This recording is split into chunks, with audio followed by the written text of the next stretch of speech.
जय श्री कृष्णा। राधे राधे। मेरे प्यारे भक्त जनों, आज आप सुनेंगे शनि देव को क्यों चढ़ाया जाता है शनि को तेल। कथा इस प्रकार है। शास्त्रों के अनुसार रामायण काल में एक समय शनि को अपने बल और पराक्रम पर घमंड हो गया था। उस काल में हनुमान जी के बल और पराक्रम की कीर्ति चारों दिशाओं में फैली हुई थी। जब शनि को हनुमान जी की संबंध में जानकारी प्राप्ति हुई तो शनि बजरंग बली से युद्ध करने के लिए निकल पड़े। एक संत स्थान पर हनुमान जी अपने स्वामी श्री राम की भक्ति में लीन बैठे थे। तभी वहाँ शनि देव आ गया और उन्होंने बजरंग बली को युद्ध के लिए ललकारा। युद्ध की ललकार सुनकर हनुमान जी शनि देव को समझाने का प्रयास किया, लेकिन शनि नहीं माने और युद्ध के लिए आमंत्रित करने लगे। अंत में हनुमान जी भी युद्ध के लिए तैयार हो गया। दोनों के बीच घमासान युद्ध हुआ। हनुमान जी ने शनि को बुरी तरह परास्त कर दिया। युद्ध में हनुमान जी द्वारा किया गया प्रहारों से शनि देव के पूरे शरीर में भयंकर पीड़ा हो रही थी।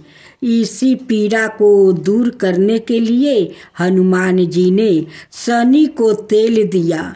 इस तेल को लगाते ही शनि देव की समस्त पीड़ा दूर हो गई। तभी से शनि देव को तेल अर्पित करने की परंपरा आरंभ हुआ। शनि देव पर जो भी व्याकृत तेल अर्पित करता है उसके जीवन की समस्त परेशानियां दूर हो जाती है और धन अभाव खत्म हो जाता है।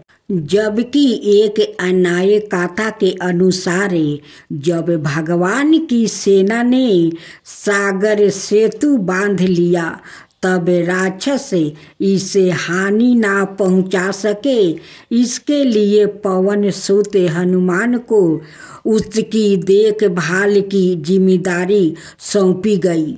जब हनुमान जी शाम के समय अपने इष्ट देव राम के ध्यान में मगन थे, तभी सूर्य पुत्र शनि ने अपना काला करूपा चेहरा बनाकर क्रोध पूर्वक कहा, हे बानर, मैं देवताओं में शक्तिशाली शनि हूँ।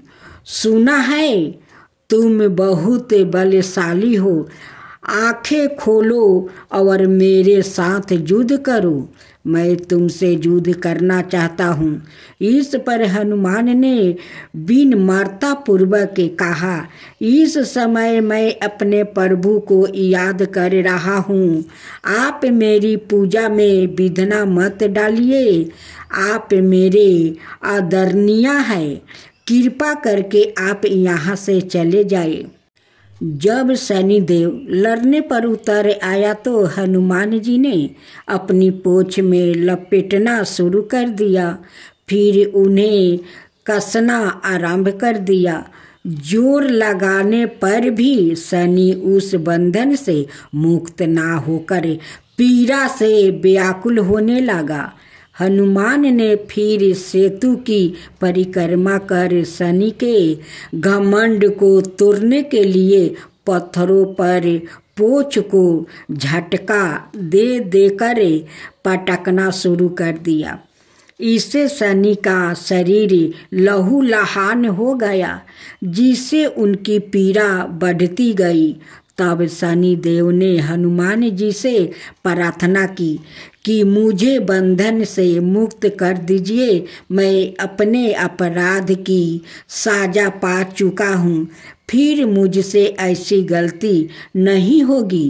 तब हनुमान जी ने जो तेल दिया उसे घाव पर लगाते ही शनिदेव की पीड़ा मिट गई। उसी दिन से शनिदेव को तेल चढ़ाया जाता है, जिससे उनकी पीड़ा शांत हो जाती है और वो प्रसन्न हो जाते हैं। शनि को तेल अर्पित करते समय ध्यान रखें यह बात, शनि देव की प्रतिमा को तेल चढ़ाने से पहले तेल में अपना चेहरा अवश्य देखे। ऐसा करने पर शनि के दोष से मुक्ति मिलती है। धन संबंधी कार्यों में आ रही रुकावट दूर हो जाती है और सुख समृद्धि बनी रहती है। अब सुने शनि का दूसरा अवतार। धर्म ग्रंथों में भगवान शिव के अनेक अवतारों के बारे में बताया गया है, लेकिन बहुत कम लोग शिव के इन अवतारों के बारे में जानते हैं।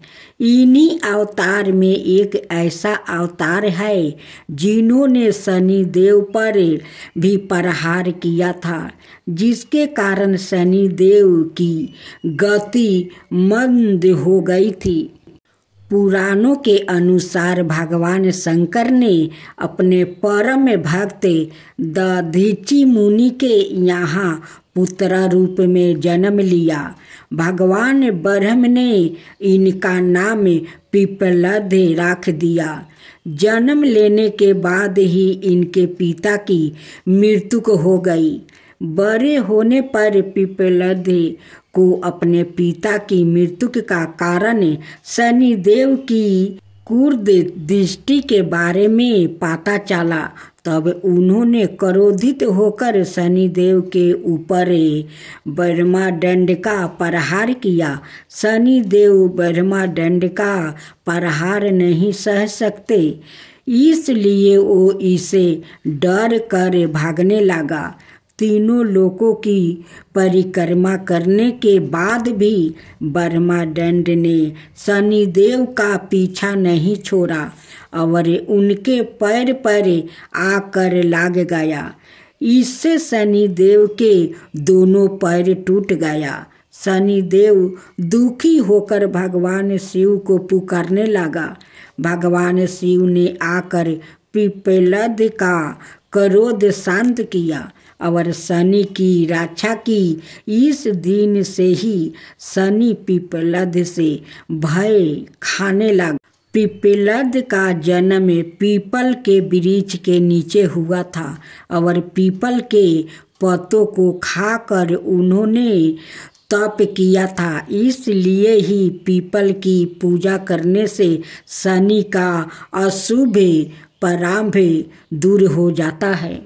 भगवान शिव की प्रार्थना पर पिप्पलद ने शनि को इस बात पर क्षमा किया कि शनि जन्म से लेकर 16 साल तक ही आहू तक की शिव भक्तों को कष्ट नहीं देंगे। अगर ऐसा हुआ तो शनि देव भस्म हो जाएंगे।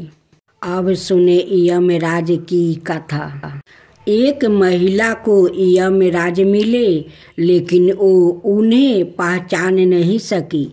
उसने यमराज को पानी पिलाया।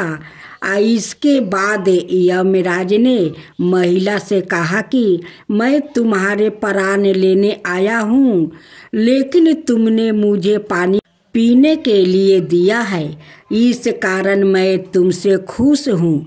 तुम्हें एक अवसर देता हूँ, तुम अपना भाग्य बदल सकती हो। यह कहकर यमराज ने एक पुस्तक महिला को दिया और कहा कि इस पुस्तक में तुम्हारे नाम का एक पृष्ठ है। वहाँ तुम अपने लिए जो चाहती हो वो लिख सकती हो। जैसा लिखोगी वैसा ही होगा। महिला ने पुस्तक हाथ में ली और जैसे ही उसने खोला तो उसमें लिखा था कि तुम्हारी सहेली को खजाना मिलने वाला है। महिला ने वहाँ लिख दिया कि उसे खजाना ना मिले। अगला पृष्ठ खोला तो उस पर लिखा था कि तुम्हारी पड़ोसिन का पति राजा का मंत्री बनने वाला है। महिला ने वहाँ लिख दिया कि वो मंत्री ना बने। कुछ ही देर में उसे अपना नाम का पृष्ठ मिला। वो खुद के लिए अच्छा लिखने के लिए सोचने लगी, लेकिन जैसे ही वो लिखने वाली थी, यमराज ने वो पुस्तक ले लिया। यमराज ने महिला से कहा कि अब तुम्हारा समय खत्म हो गया है। तुम दूसरों का बुरा करने के चक्कर में खुद का भला नहीं कर सकी। महिला को पछतावा होने लगा कि उसने सुनहरा अवसर खो दिया। इसके बाद यमराज ने उस महिला के प्राणों का हरण कर लिया। इस कथा की सीख यह है कि काफ़ी लोग दूसरों का बुरा सोचते रहते हैं, मौका मिलने पर दूसरों का बुरा करते हैं। इस चक्कर में वो कई बार खुद का भला करने का अवसर खो देते हैं। हम दूसरों का भला ना कर सके तो कम से कम किसी का बुरा भी नहीं करना चाहिए। यही सच्ची मानवता है। अगर वो महिला अपनी मित्र और पड़ोसिनी का बुरा नहीं सोचती तो खुद का भाग बदल सकती थी, लेकिन उसने पहले उनका बुरा करने की सोची और खुद के प्राण नहीं बचा सकी। राजा की दूसरा कथा। एक बार एक अमृत नाम का व्याकित यमुना नदी के किनारे रहा करता था। वो व्याकित दिन रात यमराज की पूजा करता था, क्योंकि उसे अक्सर अपनी मृत्यु का ही डर लगा रहता था। उसकी पूजा से प्रसन्न होकर एक दिन यमराज ने अमृत को दर्शन देकर कोई वरदान मांगने को कहा। तब इस बात को सुनकर अमृत ने यमराज से अमरता का वरदान मांग लिया। ऐसा वरदान सुनकर यमराज ने अमृत को समझाया कि जिस मनुष्य ने जन्म लिया है उसकी मृत्यु तय है। यमराज की इस बात को सुनकर उस व्याकित ने कहा कि यदि मृत्यु को टाल नहीं जा सकता तो आप मुझे बस इतना सा वर दे दीजिए कि कम से कम जब मेरी मौत मेरे बिल्कुल करीब आने वाली हो तो मुझे इसका पता चल जाए और तब मैं अपने परिवार के लिए कुछ व्यवस्था कर सकूं।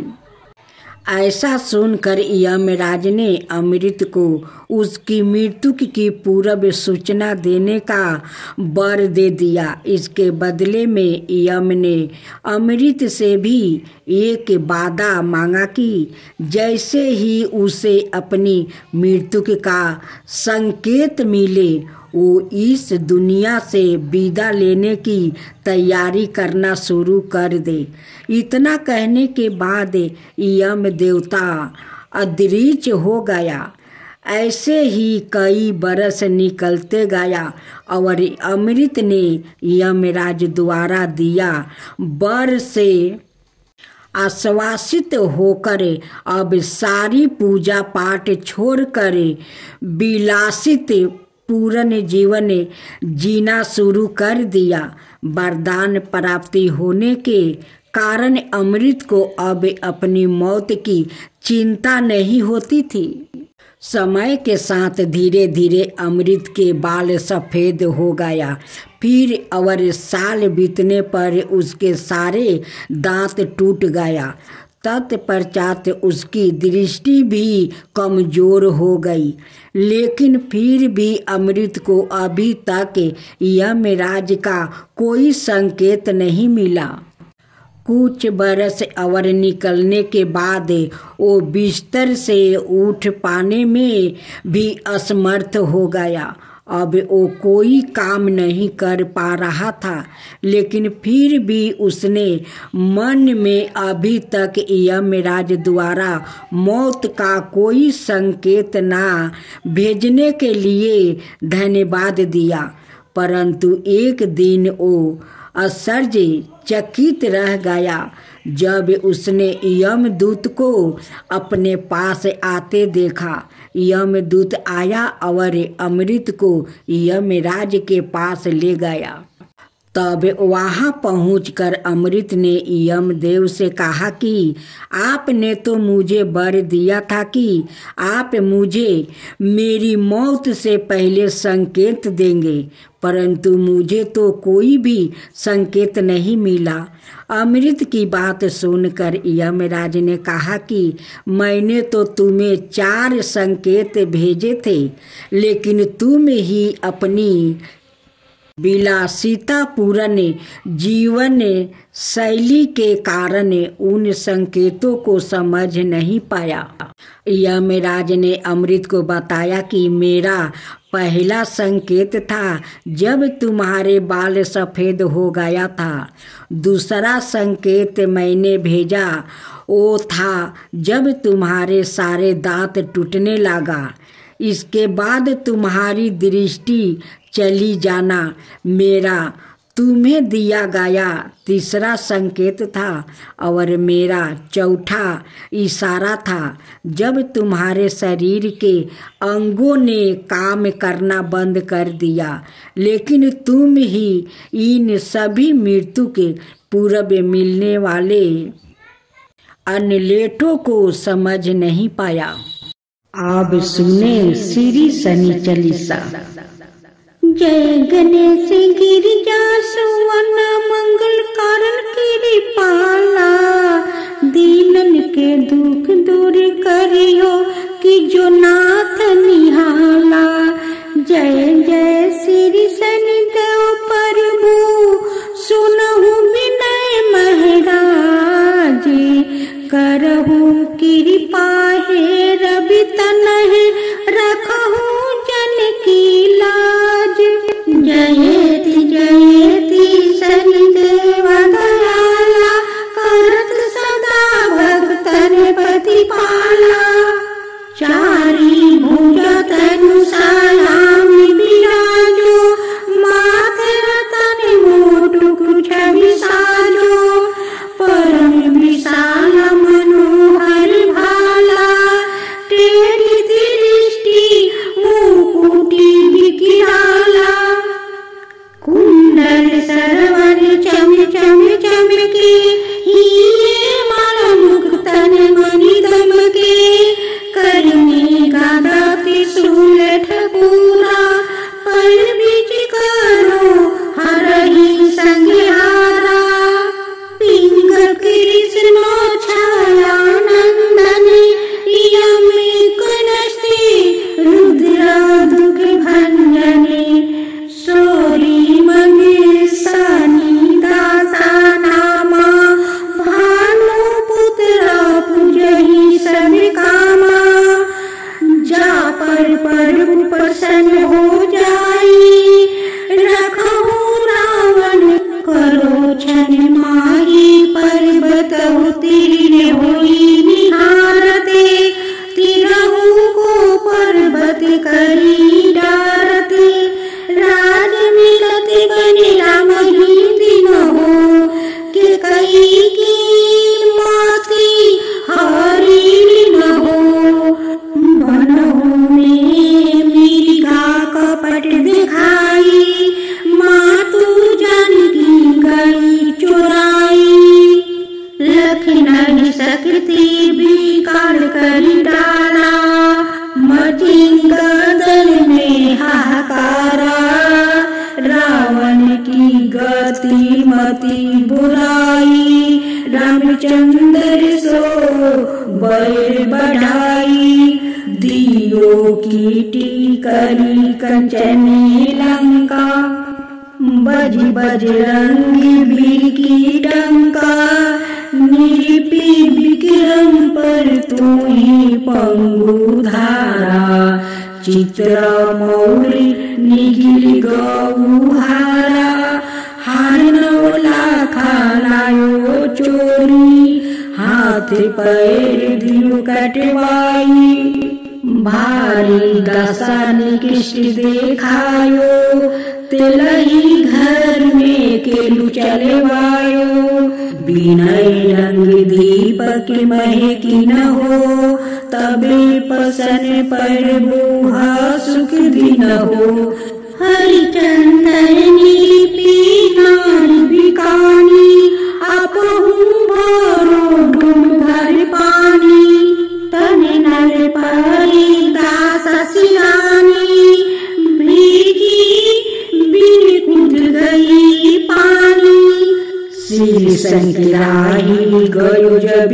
जाई पार्वती को सती कराई।